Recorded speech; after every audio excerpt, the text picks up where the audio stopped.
আপনারা জানেন যে ডিবি অফিসে যে 6 জন সমন্বয়ককে নেওয়া হয়েছিল বা তারা গিয়েছিল সেই সমন্বয়কদেরকে রিলিজ করার জন্যে বা সমন্বয়কদের এই ডিবি অফিসে নেওয়াটাকে কেন্দ্র করে একটি রিট পিটিশন দায়ের করেছিল মঞ্জুরাল মতিন পিএম আর আইনুন নাহার লিপি। ওনারা পিটিশনার হয়ে রিট পিটিশনটি দায়ের করেছিলেন।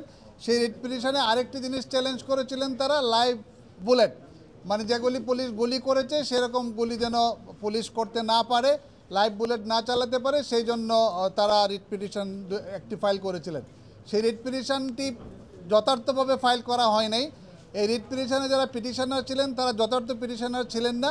রিট পিটিশনে কোনো সাবমিশন ছিল না, রিট পিটিশনে কোনো গ্রাউন্ড ছিল না, রিট পিটিশনে কোনো প্রপার ল পয়েন্ট ছিল না, এবং রিট পিটিশনটির যারা পিটিশনার ছিলেন তাদের কোনো লোকাল স্ট্যান্ডই ছিল না। এই মর্মে রিট পিটিশনটি ইন লেমিনি খারিজ করা, সামারিলি রিজেক্ট করে দেওয়া হয়েছে এবং নট ইনফর্ম বলে এবং যথার্থভাবে রিট পিটিশনটি দায়ের করা হয় নাই বলে খারিজ করে দেওয়া হয়েছে। এবং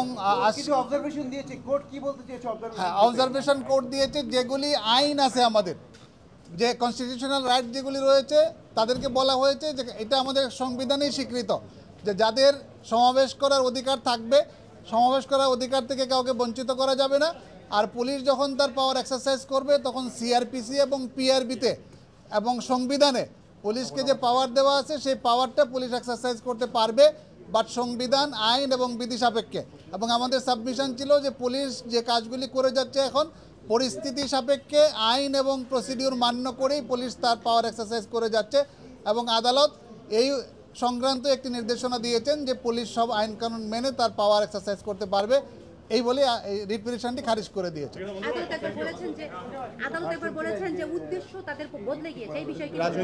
হ্যাঁ, রাজনৈতিক একটি বিষয় এখানে চলে আসছে।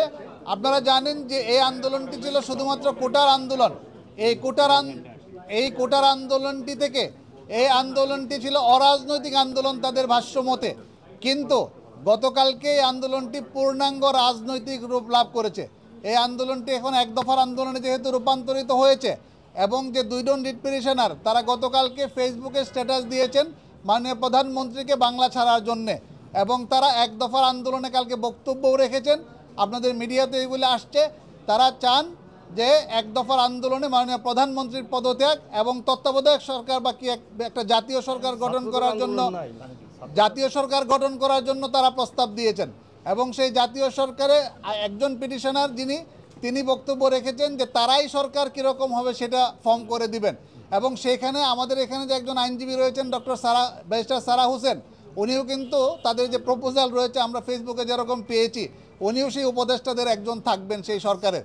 সুতরাং এই সব মিলিয়ে এই রিট পিটিশনটি politically motivated, not in clean hand এবং পারপাসলি ডান।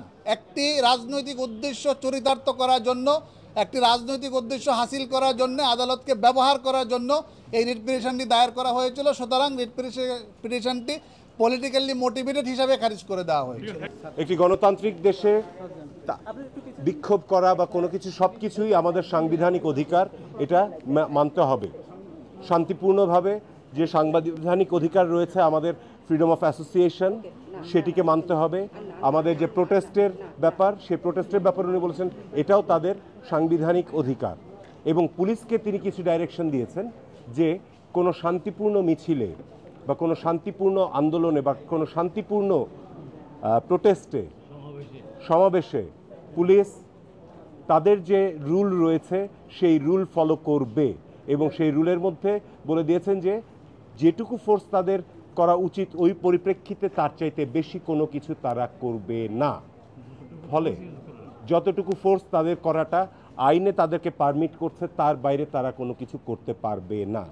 ফলে আমাদের মামলাটা যদিও কাগজে কলমে বলা হচ্ছে খারিজ করা হয়েছে, কিন্তু এক্স্যাক্টলি আমরা এই প্রার্থনাই করেছিলাম ওনাদের কাছে যাতে পুলিশ এক্সেসিভ ফোর্স ব্যবহার না করে। এবং আদালত থেকে ওনাদের কাছে আমাদের অসংখ্য ধন্যবাদ এবং আমাদের কাছে কৃতজ্ঞ যে এই ক্রান্তিলগ্নে তারা পুলিশকে তাদের দায়িত্বটা মনে করিয়ে দিয়েছেন, এবং একই সাথে আমাদের আন্দোলনকারীদেরকেও মনে করিয়ে দিয়েছেন যে এটি একটি শান্তিপূর্ণ আন্দোলন। এখানে তারা যেন কোনো ভায়োলেন্সের দিকে না যায়, তারা যেন কোনো সহিংসতার দিকে না যায়, তাহলে পুলিশের আর সহিংস হতে পারবে না, তাদের সেই ক্ষমতা নেই আদালতের আদেশ নেই। এটাও বলছে সাংবিধানিক অধিকার। জি, আইনে বলা আছে প্রাণঘাতীর কথা, যখন যদি কোনো জায়গায় আগুন দেওয়া হয়, যদি কখনো তাকে তারা অ্যাটাক করে বা যদি কোনো ডাকাতি করে, সেই ক্ষেত্রে, এই সব ক্ষেত্রে, এবং সেটা যখন ওখানে চলমান থাকবে সেই খাদে আমরা বারবার করে দেখিয়েছি যে বিভিন্ন যেসব স্থাপনাতে আগুনের কথা বলেছে সেখানে পুলিশ একটিও গুলি চালায়নি। গুলি চালিয়েছে যেখানে শান্তিপূর্ণভাবে মিছিল হচ্ছিল, যেখানে ছেলেরা সমাবেশ করছিল। এক দফা আন্দোলনের বিষয়, এটা রাজনৈতিক ব্যাপার, আদালতেরও কিছু করার নেই, আমরা ওই বিষয়ে কোনো কথা বলছি না। আমরা এখানে পিআরবিতে কি আছে? পুরো পিআরবিটা যদি মব কন্ট্রোল করতে চায়, যদি এই ধরনের আন্দোলন দমন করতে চায়, পিআরবিতে কি আছে? পিআরবিতে আছে যদি মব আন্দোলন করতে চায়, দমন করতে চায়, তাহলে তাদেরকে প্রথমে ম্যাজিস্ট্রেটের কাছ থেকে পারমিশন নিতে হবে। ম্যাজিস্ট্রেট যদি না পাওয়া যায়, তাহলে সর্বোচ্চ যে ওখানকার যে সর্বোচ্চ পুলিশ অফিসার রয়েছেন পদমর্যাদার, তার কাছ থেকে পারমিশন নিতে হবে। সেটাও যদি না হয়, তখন তাদেরকে মাইকিং করে বলতে হবে যে হ্যাঁ আমরা এখন গুলিবর্ষণ করছি। তারপরেও রয়েছে যদি গুলিবর্ষণও করতে হয় তাহলে এমনভাবে করবে যাতে সর্বনিম্ন ক্ষতি হয়, অর্থাৎ তাদেরকে ডাইরেক্ট তাক করে না। গতকালকের পেপার আপনারা দেখেছেন, এখন যেসব পরিস্থিতি হয়, আপনি কি মনে করেন এত প্রসিডিউর ফলো করা সম্ভব? তাহলে তাদেরকে কেন পুলিশ হতে হবে? কারণ চোখে টার্গেট করা হচ্ছে। আপনারা পেপারে দেখেছেন যে 178 জনের যে ডেড বডি পাওয়া গেছে, তাদের বেশিরভাগই হচ্ছে মাথায়, চেস্টের উপরের অংশে। সো এইগুলোকে অবশ্যই তাদেরকে ফলো করতে হবে।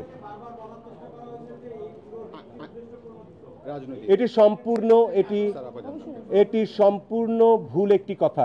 মানুষকে নিয়ে বাঁচানোর জন্য যদি কোনো পিটিশন করা হয়, সেটা কখনো রাজনীতি হয় না।